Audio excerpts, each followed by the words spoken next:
बिस्मिल्लाहिर्रहमानिर्रहीम अस्सलाम वालेकुम। तो ये ह्यूमिडिफायर मैंने ऑर्डर किया है अल जयद गैलरिया से। इसके साथ मुझे ये 3 जो फ्रेगरेंसेस हैं इनकी ये रिसीव हुई हैं, ऊद, सबाया और डिज़ायर। सबाया इनमें से मेरी सबसे ज़्यादा फेवरेट है, इसकी फ्रेगरेंस बहुत ज़बरदस्त है। बाकी दोनों भी अच्छी हैं बट सबाया मेरी फेवरेट है।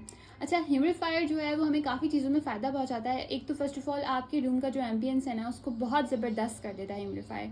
ठीक है, इसको हम एज अ डेकोरेशन पीस भी यूज़ कर सकते हैं क्योंकि इसकी चेंजिंग लाइट जो है वो काफ़ी अट्रैक्टिव भी होती हैं। ठीक है, और ये आपके पूरे रूम में खूबसूरत सी फ्रेगरेंस जो है ना फैला देता है।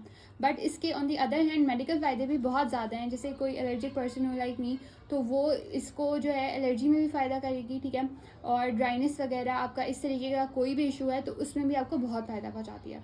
तो अगर आप लोग भी इंटरेस्टेड हों तो अल जयद गैलरिया से ऑर्डर कर सकते हैं। Thank you so much.